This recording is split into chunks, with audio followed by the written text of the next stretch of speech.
Hi, I'm Daisy, she, her. Good luck to all teams. Great. Opening government, can you gender pronouns if you have them, but speaking orders definitely.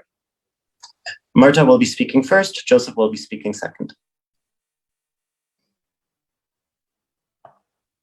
Opening opposition.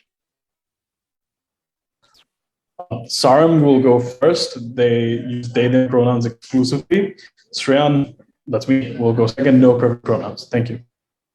Okay, closing government. Rachel speaking first, she or they, fine.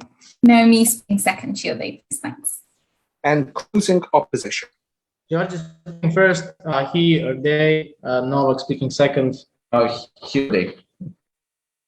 Great. Daisy or Alice, can you potentially time? Yes. Great, wonderful. Just very briefly, if you can, please have your cameras on. Having said that, my camera will be off before the speeches, in part just because I have a very weird setup here. But are there any questions? Great. If not, I'd like to call upon the first speaker to open the case for the government.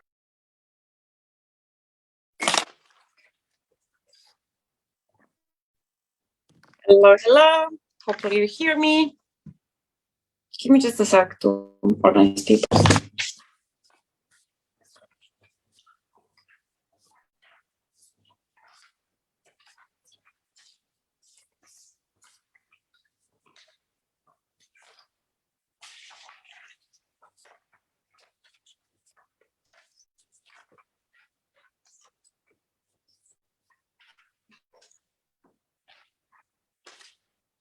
Okay, starting with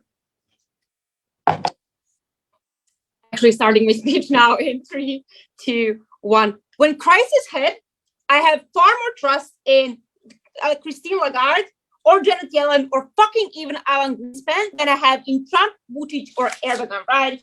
Before I go into explaining 5 different reasons, we just like central banks are going to be incredibly better at this, I want to give 3 points of framing. Firstly, how will this look like, right? I think it's very, very intuitive. Central banks all around the world have huge incentives to put up a reasonable spending cap. And I do believe this will not be out of generally what the general public wants, or, for example, also what the other experts in the field want. Why is this likely to be quite reasonable, right? First of all, I don't think they want to disturb the economy by setting a limit which is very, very much under what the market expects or very much over what the market expects, right? Very often they don't want to create inconfidence in the economy. So I think they will actually think twice, and the limit that I set is actually going to be quite decent. Second of all, I do believe a bunch of people who work in central banks are very immune to criticism from other economists, from their other professionals. And I do believe to some extent they do have huge incentives to not fuck this up. But thirdly, notice that a bunch of times central banks are not just very prudish, right? Very often, sometimes they think the expansionary policy is okay. Sometimes they think that being monetary, restrictive is something just fine. Meaning to some extent, there is no clear reason why they don't always set the limit very high or very low. I do believe they have huge incentives to do it properly and to do it on case by case basis, right? Second thing in framing, where does debate actually matters, right? And because not from the CA team is actually judging me, I don't think the debate will matter a bunch of times, right? I think in the majority of cases, if the country is kind of decent, right, people who are running the central banks and people who are running the Secretary of Treasury are kind of going to come to agreement, right? In a bunch of cases, they do coordinate their econ policy, and I do believe in a bunch of cases this will just not be that important, right? However, we think that the delta that this debate creates and where this debate matters is where there's a huge disagreement between what the officials and politicians do and what central bank thinks and knows is the best. And I do believe these are the set of cases where this will matter the most.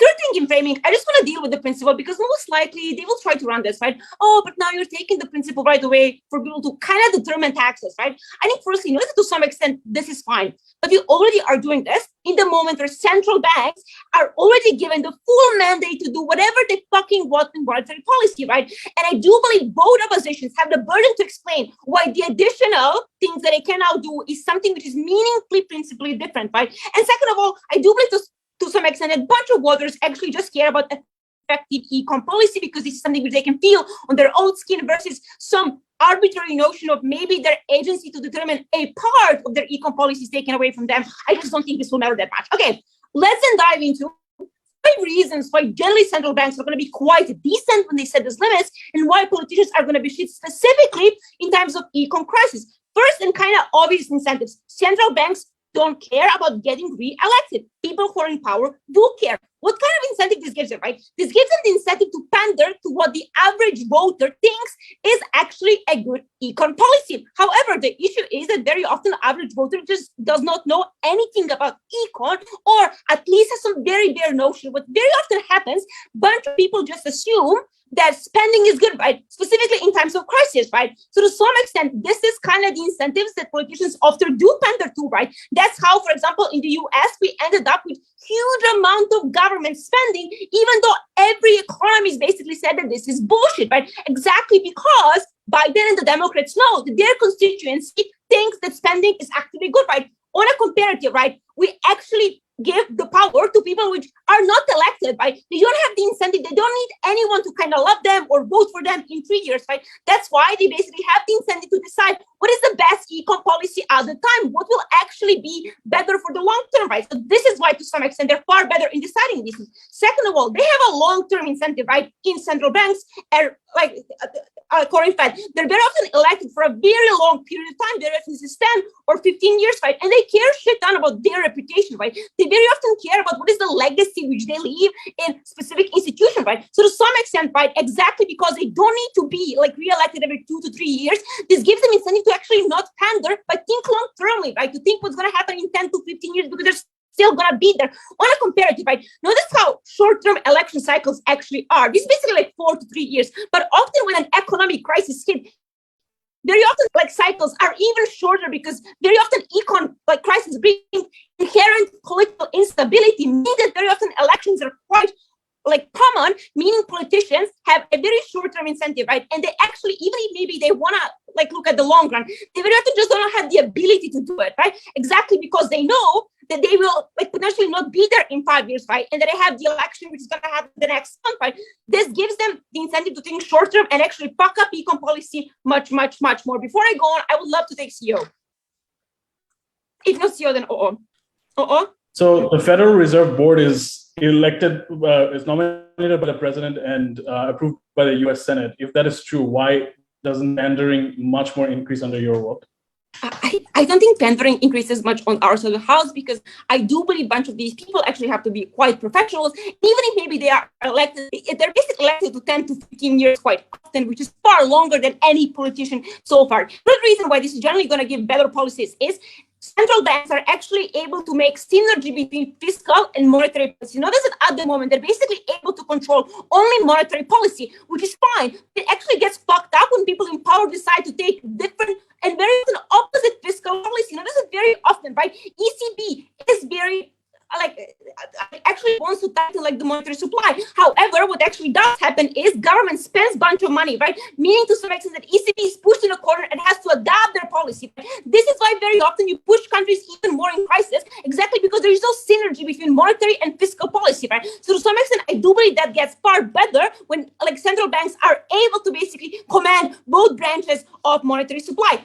Fourthly, right, I don't think ECB has the need to make partisan compromises. Notice what happens very often when when econ crisis happens. Very often this comes with political crisis happening as well. Very often parties, in order to stay in power in these specific cases, need to make like awful compromises. Very often compromises are either A, we're not going to spend at all, or B, like we're going to overspend because we want to pay for every project which every party wants, because we still want them to like vote us in and to keep us in power, right? This very often creates like incredibly harmful econ conditions, right? Either you're overspending or underspending, right? On a comparative, right? ECB has no incentive to make this type of partisan compromises, right? They very often have the incentive to look what's going to be the best and basically be very independent in doing this. And this is why I do believe just like giving Christine Lagarde the right to decide far better than fucking Erdogan deciding, very proud to propose.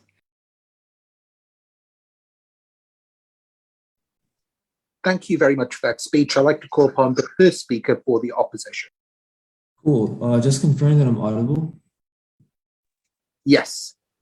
I'm going to assume yes. Okay, time start. Oh, POI is in chat. Let me open my chat. Time starts in 3, 2, 1. Two bits of framing off the get-go. The first is to say that crises are somewhat unpredictable, but also inevitable, i.e. one, economies generally tend to be full, there are business busts and business booms, things go up and down, but secondarily, exogenous shocks are kind of hard to predict and kind of hard to prevent, i.e. you don't know when the next war is going to happen, you don't know when the next supply shock is going to happen in an increasingly interconnected world. Those are inevitable. The ability to cushion and protect the greater society from the impact of rising prices, inflation, or recessions is what's supremely important in this debate. Because at the end of the day, the reason why even central banks want to maintain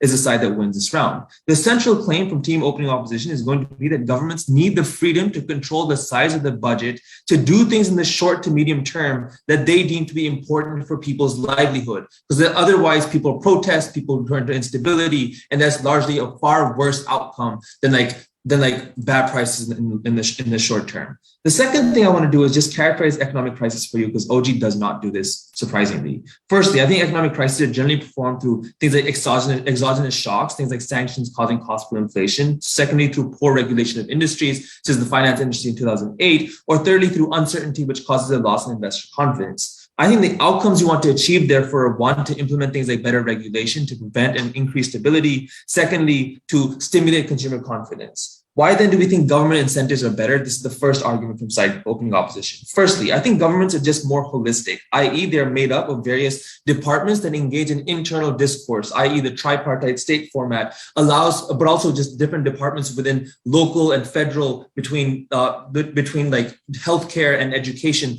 all engage in discourse that allows for a number of outcomes. Firstly, you have greater information.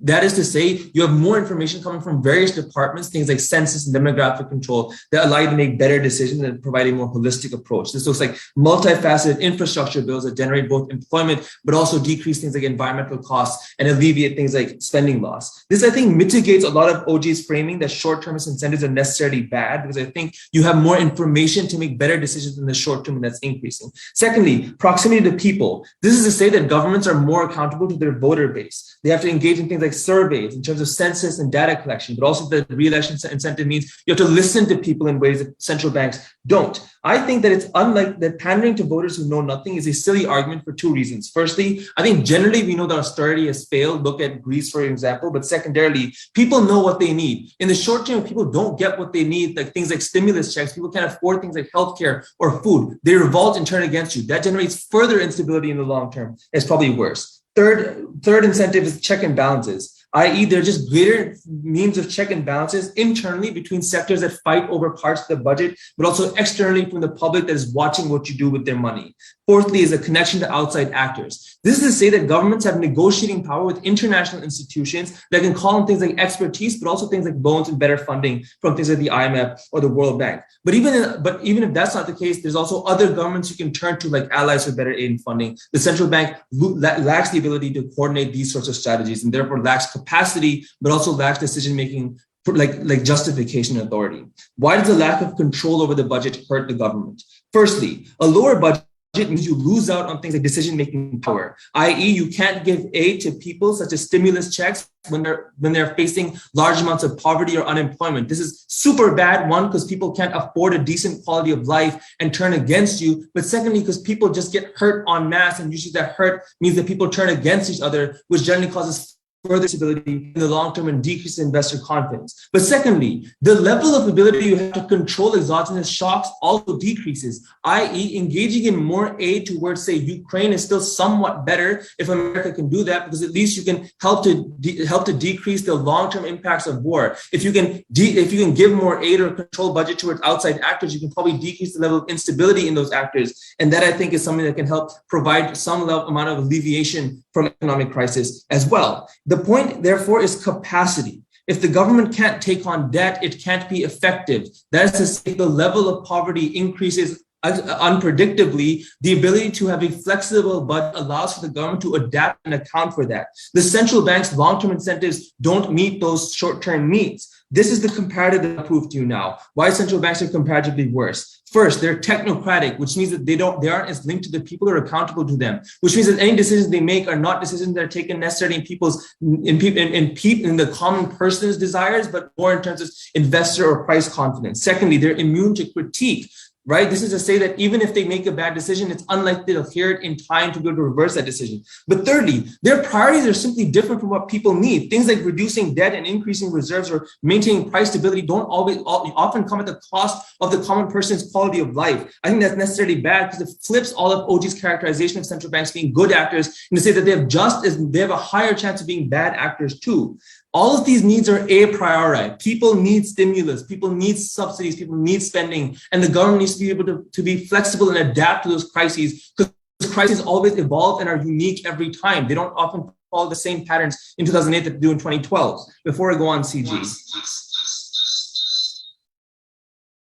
OG? So since central banks anyway command full monetary policy, they presumably have also the access to all the data that you can say, and it's unclear why they can also not coordinate with other government agencies. Because the central bank is just one branch, the government is the entire collective of those branches. The ability to coordinate that information, but also to weigh that against your own priorities is different, right? I.e., if I'm a bunch of technocrats making decisions, I have different priorities and a different level of proximity than different state departments do. Second argument, this hurts the central bank's decision making. That is to say that the central bank is more likely to become politicized. Why? Because they're given more power, i.e. it opens them up to political actors who now want to entrench themselves into the central bank's ability to make decisions, i.e. if I know the central bank has control over my budget, I as a senator, I as a party am more likely to want to politicize that branch of government so that I have some level of influence over the central bank decision making. I think in the squo, government having autonomy over the budget means that it has no incentive to entrench itself and interfere with central bank decision making. I think that's necessarily better because in that world, the central bank can make autonomous decisions and that aren't interfered by government, which means that you kind of meet OG's burden as well. But more importantly, it keeps the government autonomous and therefore allows them to make the decisions that they need to do. I think why this is bad is because it mitigates the central bank's own responsibilities on things like price stability and debt alleviation. For all those reasons, proud to oppose. Thank you very much for that speech. I'd like to call upon the second speaker for the government. All right. Hang on, just need to pull up my timer. Sorry.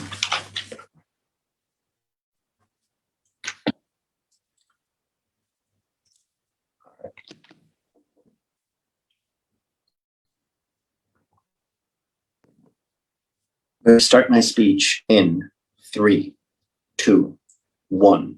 Panel, the underlying premise on opening opposition's case is that inherently central banks will always reduce the rate of money that exists in the market, will reduce the amount of budget governments have, and will always, no matter the context, act against the interests of the people, against the interests of the economy, whatever. This is just factually incorrect because central banks actually have every incentive to get the country out of economic crises. Why? Even if their primary incentive is to regulate the money supply is also significantly impacted by the way the economy performs. Note, for example, that if the general wealth of the country goes down significantly, corporations start going down, if people start going bankrupt, if no one has the ability to spend, the value of the currency also decreases, meaning that if the central bank has a structural incentive to keep currencies relatively stable, then that incentive exists symmetrically in terms of wanting to ensure that the country gets out of the economic crisis.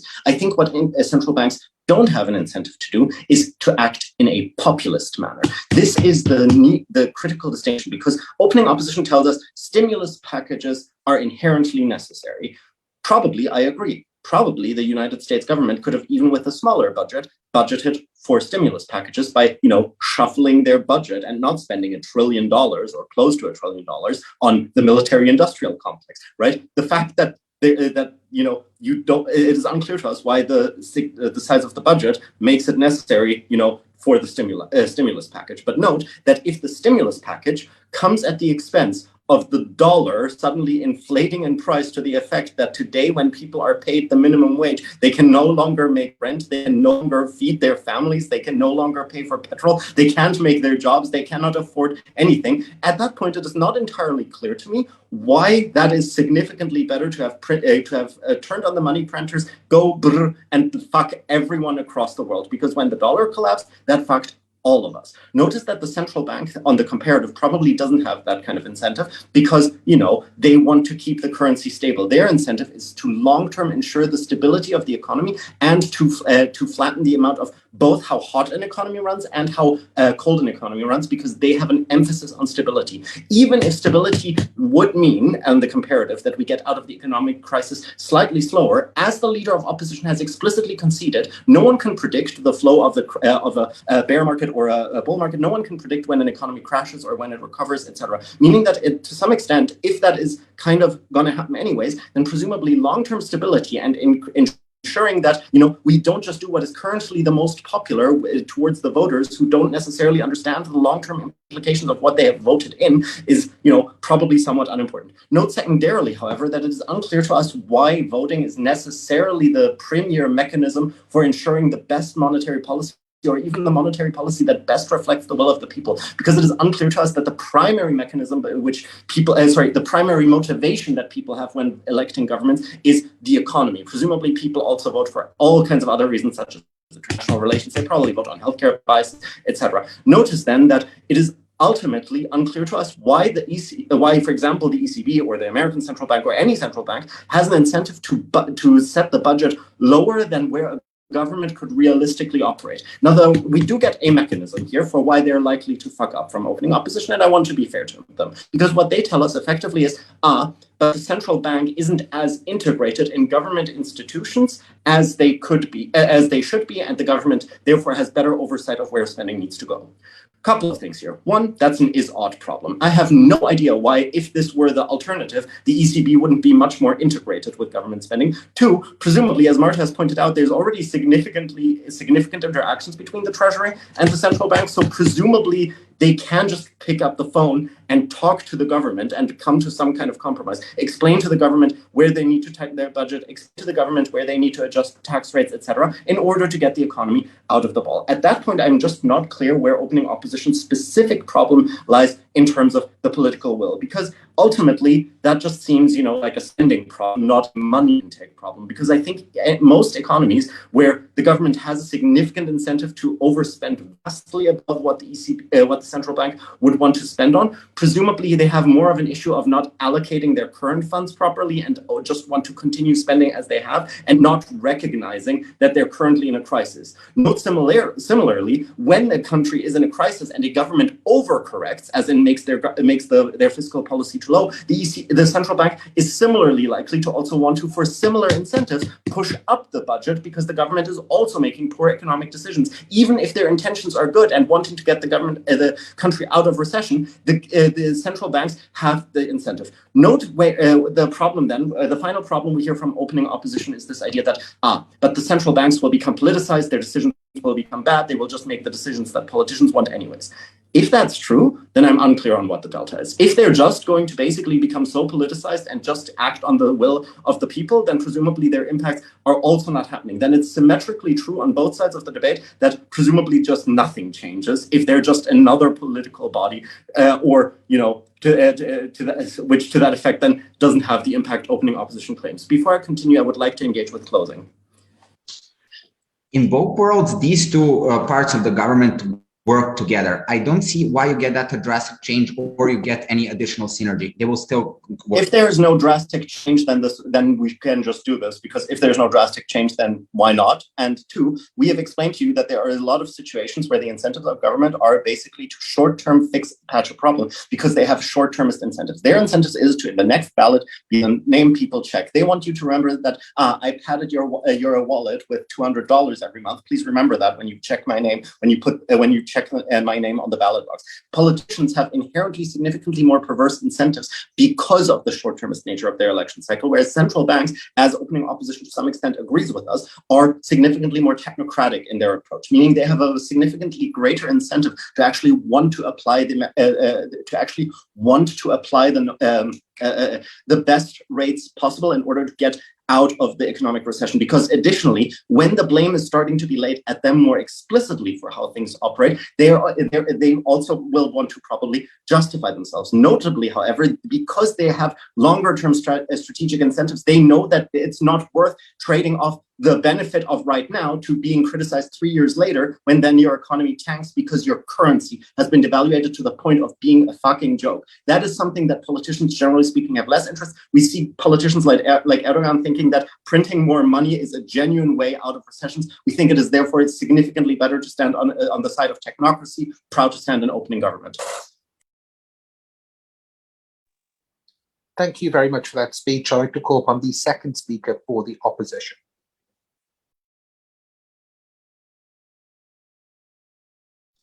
I was just checking whether I'm audible. Yes. All right, cool. Starting in 3, 2, 1. This debate is not about whether or not we come out of economic crisis. This debate is about how we choose to come out of economic crisis. I first want to give you 4 structural reasons as to why that broad strokes claim that politicians are dumb and people are dumb and thus they will never make good decisions for the economy is flawed. I'm going to give you 4 counter-structural reasons why politicians also have huge incentives to fix the economy. 1, their popularity rating matters. Like Biden is popularity rating is an all-time low because of inflation, which means that people actually do care about the fact that gas prices are incredibly high, goods prices are incredibly high. Second, midterm elections. The Democrats are likely to going to lose the midterm election primarily because Biden hasn't handled the economic crisis properly and is getting flagged as shit for it. Third, coalition building. In a vast majority of cases, if you want Congress and Senate support from other parties, you are very likely to not get that if you're handling the economic condition or the economic longevity of the country quite poorly. Fourth and finally, lobby groups. Industry leaders of all around the world do not want, all around the states or any country, do not want your economy to continuously go shit, won't fund you in the next election if the economy keeps on going shit, because they'll think that you're just a bad president who doesn't know how to grow the economy. All of these 4 counter-structural reasons, I just think is mechanistically more robust than what they say, because they say that all you care about is re-election and pleasing the people, so you will do stupid shit. I gave you 4 other reasons as to why you won't do stupid shit. The reason why you buy R is not only is this more mechanistically robust, but it's also just more sensible as to why a politician won't just go batshit crazy. Second, they talk about populism because apparently populism is the angle that they want to win this debate upon. Look, 1, voter otherization. If you make people go you don't understand long-term anything, you don't understand the economy, you're more likely to breed more populism. That is to say, more and more people are just going to get pissed off that the people that they vote into power don't essentially have the control over taxes. Taxes hurt people, by the way. It takes away massive parts of your income. So I think populist leaders like Erdogan or Putin or Donald Trump is going to point fingers at the central bank and go the central bank is the reason why they're doing this. So they're going to resolve themselves of all the blame. The reason why this matters, panel, is that you breed more populism under your world, period. But I think, secondly, Sarim's argumentation, the second piece of argumentation that Sarim provided that I'm now going to rebuild, also tells you why populism gets worse under your world, i.e. populist governments fuck with central banks significantly more. The core crux is that nepotism and all these other things massively increase under their world, which means that central banks cannot operate independently. Look, when you make populist leaders desperate, they do desperate things. Simply they lobby more, they bribe more, they give personal threats, they create political gridlocks or sometimes even shut down the government, or they demonize the high executive. These are 5-6 different ways in which they can do desperate things. What is the marginal impact here? And I agree it's marginal because I just don't think this debate can happen in populist utopias, but here's the marginal impact. I agree that there's some nepotism right now. The president elects the board and the board gets verified by the Senate, right?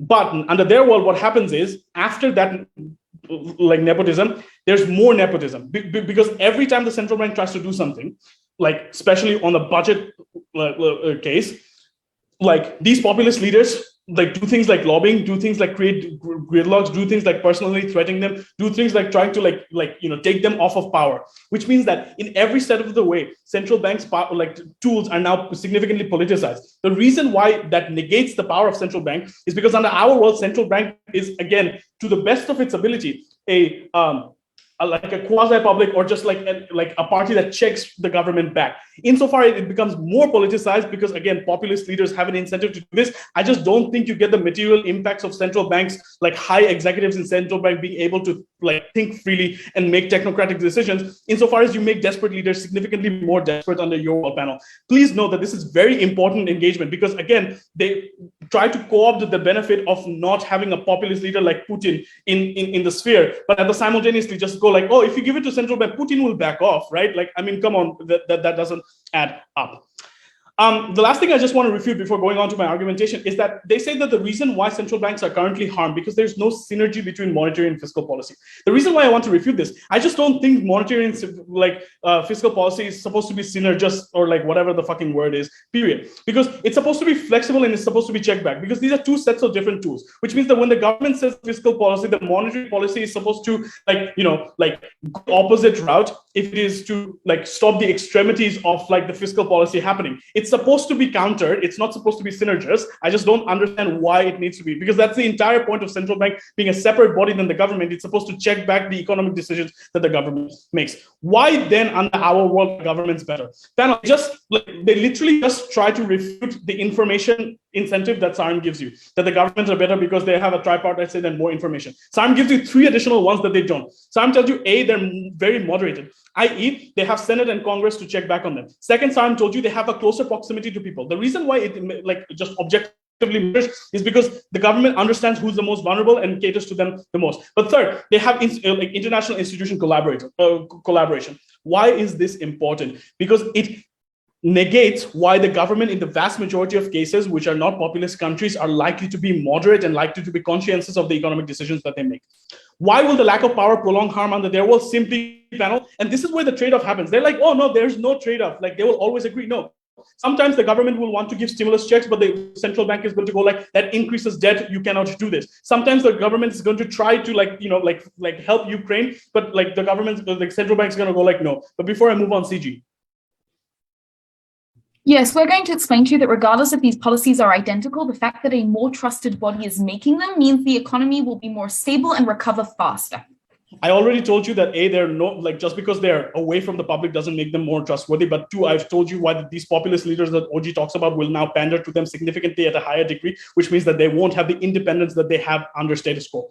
Why is one priority more important than the other, panel? And this is the weighing, right? So I agree that sometimes the government's going to give stimulus checks, even though they shouldn't, because it increases debt and that's bad for the economy. 3 structural reasons why the soft, the cushioning of the economic crisis on vulnerable people matter the most. 1, the lives of people are more important right now, which means that the belief in their government institution decreases under their world. 2nd, they're more likely to have more instability and protest because economic crises are the time in which you require faith in the government. That goes down. But 3rd, the economic growth only makes sense if it protects the most vulnerable. So under your world, I believe central bank can reduce debt. I believe central bank can reduce inflation. But in the meantime, these measures are most likely to harm the most vulnerable people, the people that government needs to protect because they understand them and they need to win their votes. For all of these reasons, panel, please consider the weighing that it's about the method to which you come out of economic crisis, not just coming out of the economic crisis in general. Thank you very much for that speech. I'd like to call upon the 3rd speaker for the government.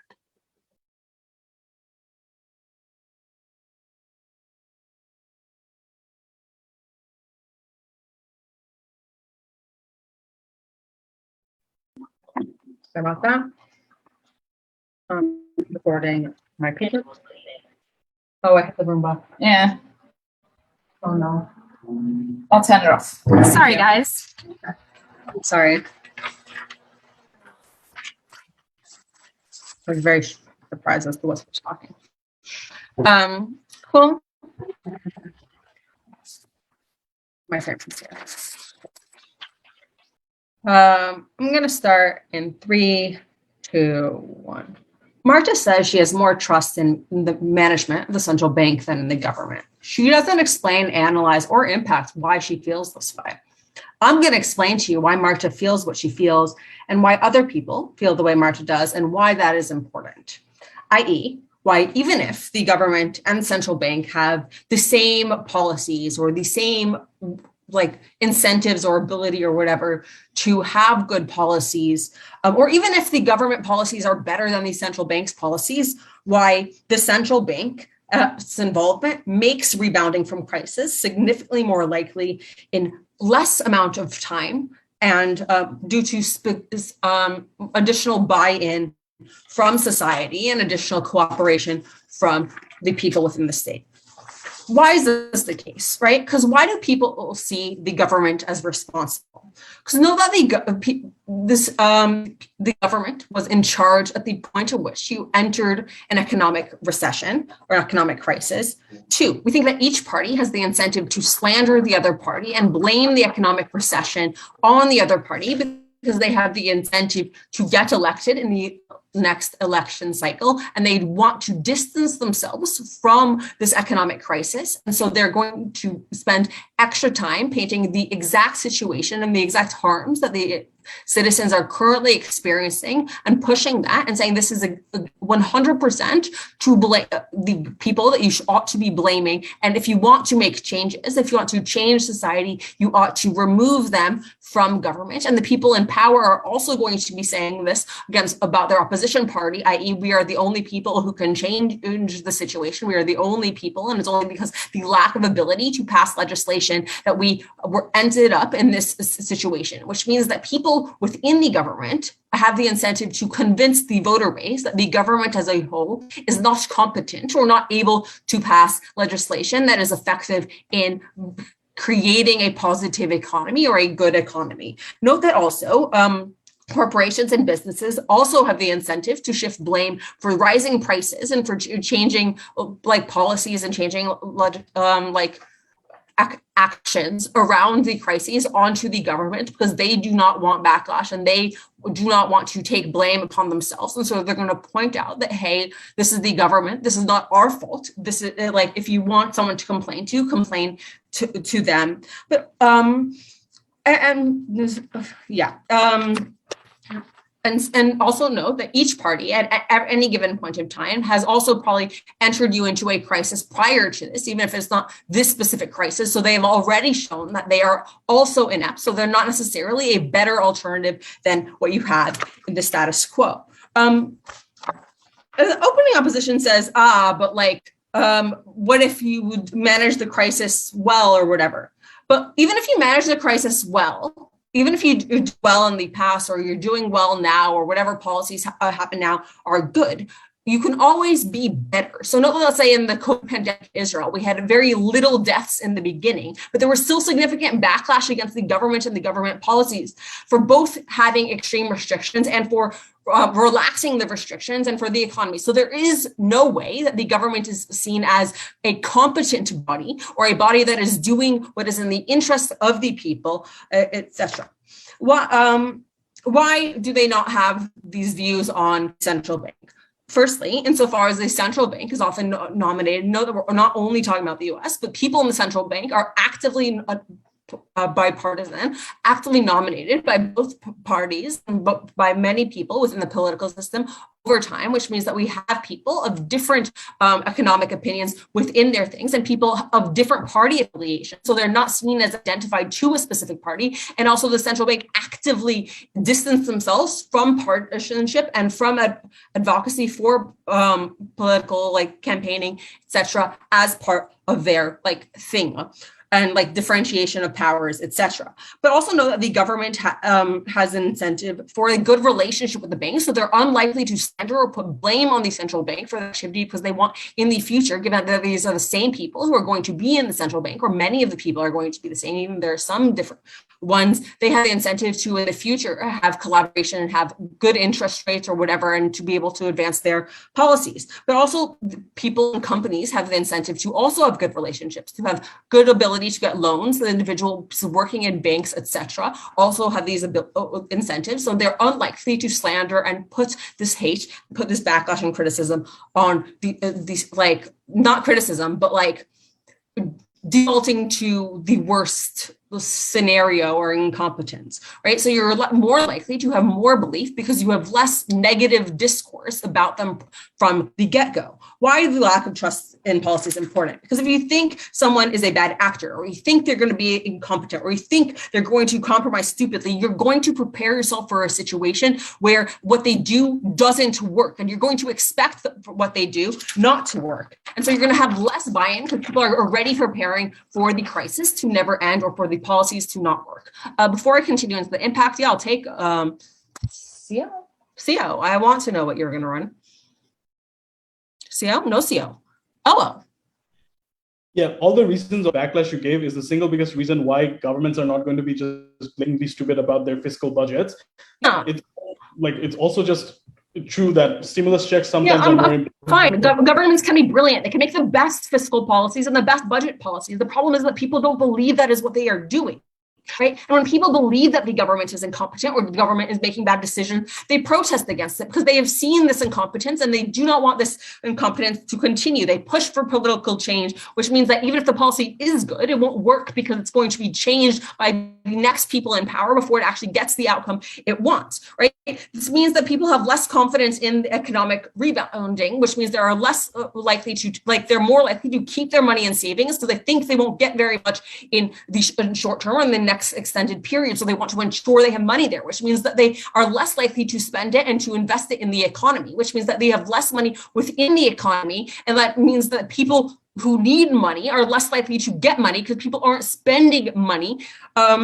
And so it is not being circulated, right? This also means companies are also preparing for the economic crisis to last a long time, which means they do things like laying off workers, looking for other areas to make themselves more stable and cutting costs. We think this also impacts the worst off minorities that opening opposition talks about by extending the crisis and magnifying the impacts on everyone in society. For all these reasons, please propose the motion. Thank you very much for that speech. I'd like to call upon the third speaker for the opposition. Hi, am I audible? Okay, let me see. Oof. Yes, you're audible. Okay.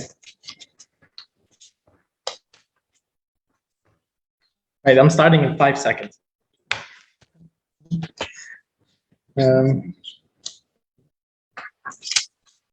So I don't really know a lot about the economy, to be honest, and I don't particularly like it. But even I know that people who sit in central banks are usually incompetent and bad and really don't know what they're doing in most of the countries, right? I mean, the governor of Serbia is Jorgovan Tabaković, and I assure you that she knows less economy than all of us in this room. So top half so far is a wash, really. Because opening government tells you this is going to be done in a good manner. Opening opposition said this is going to be done in a bad manner. We like opening government because they are friends, right? But it's still unclear who wins on this clash because in some countries it's going to be like this, in other countries it's going to probably be like this. So you tell me, panel, who persuaded you more and who you trust more on this clash. We don't find it very important. We don't find that like anybody managed to persuade us more.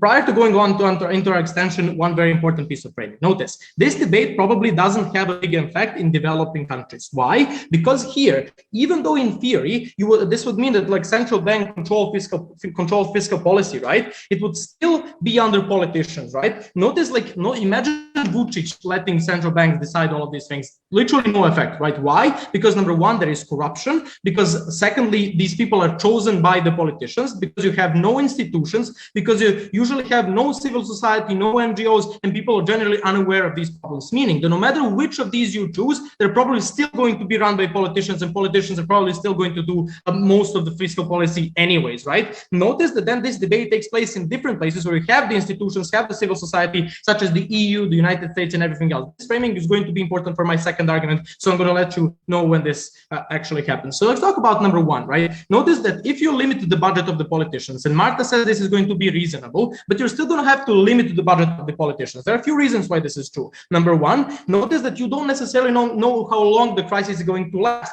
meaning that you have to be restricted, right? But secondly, the mainstream economy and the old guys that usually sit sit in the central banks are usually for austerity. They don't like spending. They think the spending is bad, and etc., etc.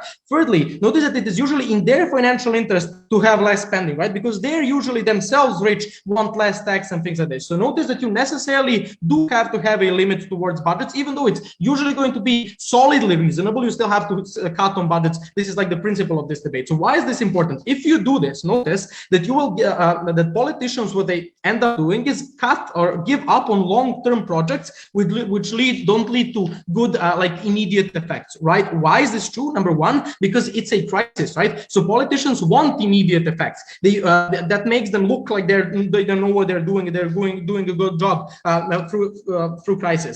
Secondly, it's very hard to survive the crisis as a politician. So you need fast votes and you need people to like you. Hence, you need immediate effects, right? You want like immediate fast effects, and long-term projects are usually something that requires time and not necessarily gives you these immediate effects. So why are these projects in abstract good, right? Because notice that this is very important for the economy. These are usually infrastructure, energy, trade, and the project related to all of these things, right? Because in order to get out of crisis, like especially for poorer countries like Bulgaria, for Greece, you need a lot of spending on all of these things. But notice also, because it's the crisis, right? It's usually your companies that will go bankrupt. So if you spend on large projects, your local companies are usually the ones that work and that create roads and that pay workers and everything else. So this is why these projects are usually bad, right? But what is the comparative? When you don't have the money as the politicians, these are the first projects that you usually cut. And the reason for this is, as I already mentioned, because they don't have the immediate effect, right? Notice that when you have the like unlimited amount, you're likely going to push for these projects anyways, even though they don't give you the immediate effect, because you don't necessarily have to watch out what you're spending on. You don't have a limited budget. On a comparative, when you do, you cut on these projects which are very bad, because this is something that slows down you exiting the crisis, and that is very important. So what is the impact of this? Notice that this means that politicians are more and more short-termist, right? They don't think about the long-term project, which is bad, because you're going to recover from crisis slower. But also notice the important thing: there is no accountability, right? So every time there is a bad policy, politicians blame the central bank. They say, we don't have power over this. This is something that the central bank did, so you go talk to them. Notice that they always blame and put the fault on the central bank, and this is bad, right? Because this is like easier to push bad for policy. There's no leverage. You can't call out all of these things. This is the important thing, right? Because they have like this the puppet they can use to always blame them for what's going on. But let's talk about the EU secondly, because I already told you at the beginning of my speech that this debate takes place in like good places, like the EU, not like Serbia or everything else, right? So why is this important? Because notice that countries can't make their own fiscal policy, right? It means that you can't decide for yourself how much money you want to spend on it, like how much money you have to spend for education, for work, for taxation, and everything else. Why is why can't they decide on their own? Because notice that European Central Bank will necessarily push for less money, right? We already told you why this necessarily happens. But also it will be very unpopular to give like more money to one country in the EU and then less money to the other country in the EU. They necessarily have to give like the same amount, or pretty much the same amount, and everything else. Notice that thirdly, this is also like bad for small countries, right? Because small countries have like less lobbying power in the EU, so they can push a less agenda for getting more money and everything else. So what happens is you get less money to these countries in fiscal policy as a matter of getting out of crisis. Why is this bad? Because in order to get out of the crisis, you need to spend more money, right? This is especially true for small countries like Bulgaria or whatever, right? Because you need to spend on infrastructure, you need to spend on energy, you need to spend on education, right? You notice that for all of these things, you need a lot of money. This is quite literally like the only important thing, right? But notice, so what this means is having the equal fiscal policy means that all of these countries have a limited amount of money they can't spend to get out of crisis. You have to have the same fiscal policy for all countries. This is bad for small countries more than for the big ones. But secondly, notice that this also means that you blame the EU for like the European Central Bank for the bad stuff that happens. Because notice that all politicians now have the incentive to like blame the European Central Bank for everything bad that's happening, right? Notice like this is important for the EU for multiple reasons. Number one, this gives you less unity in times of crisis, which is important to get out of crisis. Secondly, you can get you can get the feeling that the EU is less democratic, that it's made for the wealthy countries and everything else. But why is this? What are the impacts? this. Number one, people tend to vote for more like anti-EU politicians and everything else. Secondly, it's hard to get compromise to many important things which are important to get out of crisis and everything else. You also get like less stable EU, which is important to get out of the crisis and everything else. But also finally, you can get more things such as Brexit and everything else. This is something that shakes the union. It's very bad. Notice that this debate takes place in wealthy and good countries and places like the EU. We think it's very bad for that. In every other like aspect of the debate, it's pretty much a wash. Thank you. Enjoy. Thank you very much for that speech. I'd like to call upon the final speaker for the government.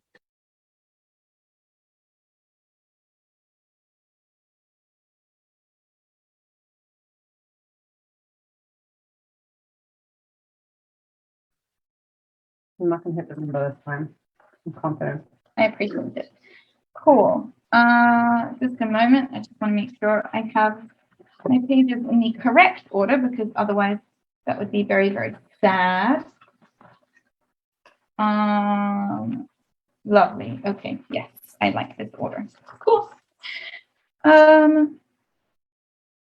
Beginning my speech in 3, 2, 1. Okay, I'm going to do the same right here. I'm going to first respond to CO, then I'm going to explain why we also think we take it above OO, and lastly, I'm going to explain why we think that we make a more significant contribution to the debate than OG. Let's begin with CO, and importantly, their thing about long-termist political budgeting. Crucially, as they explain, if politicians don't want to do these projects because they have nothing to gain, then they're very unlikely to exist to begin with and are likely very, very rare. This means this is, to begin with, a very small impact because they have nothing to gain. Even if a budget is large and larger than it would be in a crisis, it is never infinite. Politicians are still prioritizing where they dedicate budget and what they want to budget more or less. And they will always prioritize what they have to gain from and what will gain them some sort of political traction or make them look good to the public. This means that they are very rarely going to be dedicating significant amounts of the budget to these sorts of long-term projects. At the end of the day, you can't lose what you never had and you can't cut what you never budgeted to begin with. If anything gets cut here, it is very small and their impacts are insignificant. Next, on the issue of like the ECB and like euro instability, the ECB already applies universal policies on the monetary stage, meaning already states can say, oh, the ECB is applying to us a monetary policy that is relevant to a different country within the EU, and that is why we are currently suffering and we're unhappy about this. We don't know why suddenly giving them also the fiscal is significant, because given especially that the vast majority of the time, these are excuses being used by politicians who are already anti-EU trying to gain public traction. This means they don't need another excuse. One of these is sufficient, especially given that, again, the public doesn't have an enormous understanding of the difference between monetary and fiscal policies. And it's unlikely that if you say, wait, they're not just controlling us monetarily, they're also controlling us fiscally. Now they get way more angry than they used to be getting about the fact that they're telling us how curved our bananas can be. Now, let's move on to opening opposition. What do we think we get from opening opposition? First off, we get this idea that, oh, democratic independence and people need to be able to control their own fate and make their own decisions. We think that this is less important within the debate for a number of reasons. First, to begin with, they have a limited ability to control this. A, because they have a limited knowledge of these sorts of policies and what they would like to prefer, and they are not voting based purely on this, and they are not understanding fully what the policies that their future politicians are going to enact. Very often, politicians don't even state what their explicitly exactly what their monetary policy looks like. But fiscal policy looks like. Second, even if they had stated their fiscal policy during the election, this is not their crisis fiscal policy. The election happened pre-crisis, and voters did not elect politicians based on how they are going to have fiscal policy during crisis, so they didn't express any preference for this specific issue. Third, the majority would simply prioritize exiting the crisis themselves because this has a significant greater effect. And fourth, because self-determination, which is what you're looking for, people being able to decide upon their own fate, is dependent on financial independence, both in your ability to be self-determinant in your day-to-day life and your ability to make decisions and not be dependent on other people supporting you financially and all these things, which means that you need a stronger economy in order to begin with be able to do this, and in your ability to vote and be an informed voter and dedicate time to looking into politicians and voting for those that you prefer. Therefore, an economic crisis harms people's self-determination significantly more than who is making the decisions to get out of the crisis crisis. So long as we are getting out of the crisis faster, that is what is best for their independence. Next, we're told, and they state this again to us in OPOI, that governments are well incentivized and they're going to make perfectly fine decisions and perfectly fine policies. But as a response to this is simply irrelevant to our case. We're probably happy with you to give this as rebuttal to OG, but we don't care if governments would, most of the time, make decent policies. What we care about is that, A, the differences in policies that they would make from the banks are probably insignificant, but the way the public would view this, the amount of cooperation they would have, and the amount of security in the future of the economy that both individuals and corporations would have significantly changes. So let's go move on and why we think that we contribute significantly more than OG to this debate. But lastly, but first, yes, let's take opening. If central banks make unpopular decisions like decreasing the availability of stimulus checks, the cynicism CG states about government will cross-apply to the bank and will double because they're less proximate to people. Your own analysis refutes itself. But precisely because they're less proximate to people, then it's a lot harder to harbor public anger towards them. People very rarely know who they even are or what they stand for or understand that it is the central bank making decisions. The average person on the street has no idea that the central bank even determines the interest rate or what that means or how that is affecting them financially. What they do know is that when politicians make decisions, it is reported on in all of the media. Everybody sees it. Everybody is discussing it. The opposition party has a very large incentive to say that the decision that they have made is very bad and that what they're doing is wrong. It's a lot more likely that the public notices this, gets angry about it, and is concerned by it. Also, specifically on the issue of corporations trusting in the banks as opposed to governments, corporations simply, if they are the same, white privileged conservative people that are managing the bank, because largely the same people would be succeeding in both fields, they also are just more likely to be trusting in the bank because they see them as having the same sorts of policies that they would have if they were in their position. We just think that the people that are proximate to the banks trust them, and the people who aren't proximate to the banks don't see them and don't notice as much and don't have the same reason to distrust. Okay, so why do we think we take it above OG? OG say themselves at the beginning of their framing that nothing in their case changes if the governments and banks are enacting similar policy. The best reason they give it in cases where the government does cooperate and set policies based on recommendations by the bank, and why we should still have the motion is, I quote, "Why not?" So we show a significant improvement in the stability and recovery simply by changing the actor who is enacting the policy to one who receives a lot more trust by both the public and corporations. Both of these prevent reactionary behaviors such as people stopping their spending because they believe they won't have money tomorrow, or withdrawing from their savings accounts because they think that their interest rate is bound to change and they're worried that they're going to lose all their money, or corporations withdrawing from the state because they think that it is no longer going to be viable and it is better to cut their losses now than to slowly start wasting money because they're still producing at their factories but nobody's buying anymore, or people not buying because they're afraid. All of these things are very, very significant, and they cause the market to fall further and the crisis to get worse, not better, regardless of the policies being enacted. We think this is likely a large number of the cases that happen in the world, because most of the time the banks and the government do have an incentive to cooperate, and ministers are mostly advised by experts from the bank itself and often listen to this sort of advice and follow it. So we think that we just impact many more instances. But also note that, as Rachel stated, regardless of mild fluctuations in the quality of the policy, the effects on the economy of people buying and selling and investment behavior is a lot greater. There's a greater room for variance. People can either spend nothing or all of their money at once based on what they think is about to happen. Companies can leave entirely. We think these are greater impacts and happen in all cases. Please propose. Thank you very much for that speech. I'd hope on the final speaker for the opposition.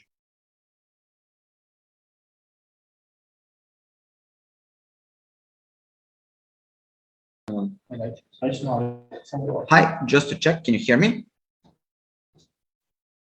Great, give me just a moment.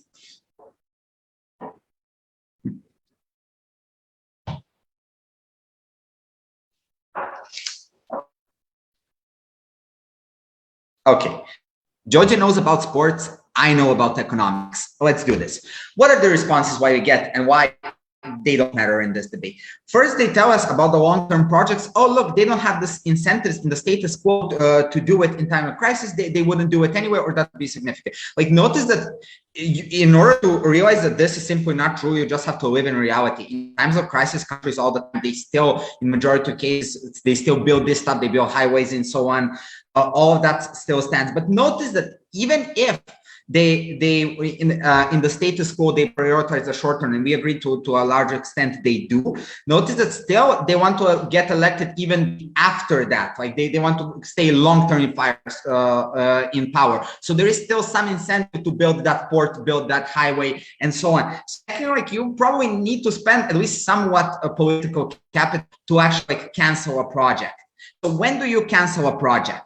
When you have a higher priority. Now, the government teams, they want to, in times of crisis, to block off the limit to your budget.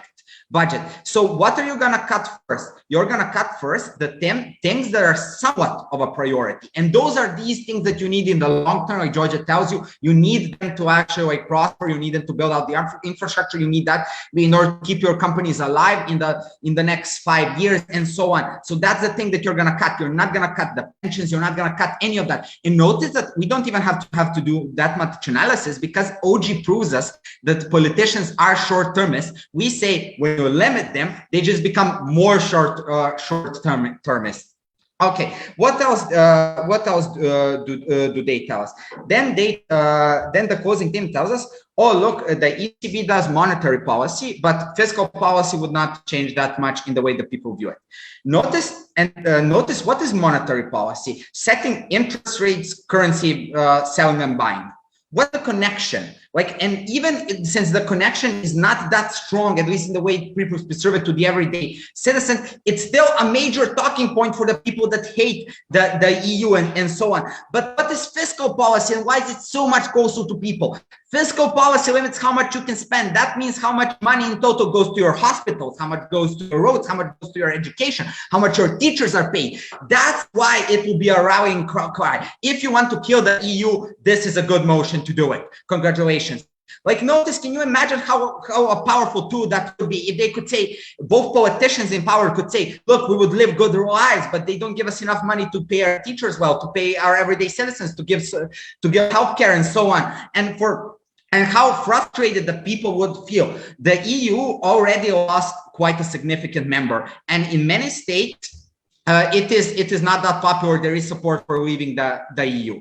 At the status quo, that's hard to do. But if you change this, if you make sure that in the following years, every political cycle, politicians are talking about how the EU is preventing their hospitals from being built, how the ECB is doing that, how the euro is doing that, we're not going to say everyone's going to leave the EU. Some of them probably will. The countries where in the status quo, it's unstable. And even if they all stay in the EU, doesn't matter. Unity is so much harder when you have all these nationalistic anti-EU politicians. You get a consensus on how to behave against Russia, energy supply, all of these things, sanctions, no consensus. Do you get how do you form relief funds? All of that. Or when you have all these people, which means you get first much worse policy. Second, you get much more instability, which even by itself is bad, since it means that more investors will be dropping the euro. It means that it will be harder to borrow in your European country and so on, which means all of these things make it so much worse, which means that we get a lot worse lives for all these people, for 500 million people that live in the European Union. This is very important, since in most countries on this planet, the politicians have vast influence on the central bank, where we're talking about Serbia, we're talking about Russia, China, Central Asia, South America. So this debate, 70% of this debate to 80 happens actually in the European Union. So that's why this is a major stakeholder, and that's why it's so important, especially when the other teams don't manage to prove their significant impacts. And notice that even the politicians, even if it's a reasonable amount or whatever, I'm going to give you right now reasons why it probably will be a lower estimate, contrary to Georgia gives you 3 reasons. I'm going to give you more. Like, firstly, these people working in central banks, they have a bias towards something. It's mainstream economics, and the way they have a bias to reduce spending. Secondly, they are targets of lobbying often. This is not a perfect system, even in very rich countries, which makes it far more likely that companies and individuals are going to lobby for lower taxes, less spending in order to preserve their own wealth. Thirdly, they often, after their central bank jobs, they often go in the private sector to work at companies that have a vested interest in them reducing spending. So that's why you're probably gonna get worse off. Okay. Let's see what CG brings. CG brings more trust into the government. In most of the world, these things are viewed by people and institutions as most of the same. Even in these countries, like notice that for all the reasons we give you, are probably not going to trust the central bank so much more, especially since they are chosen by the government. So on, we all know this is true. Plus, many other things affect how these things change, like supply chain change, they fuck over corporations, things change, and so on. I'm going to give POI to OG. So during the COVID crisis, ECB spent a bunch of money on quantitative easing because they knew spending was needed. They're not inherently opposed to spending. Thank you, Malta. Thank you. Great. You know what?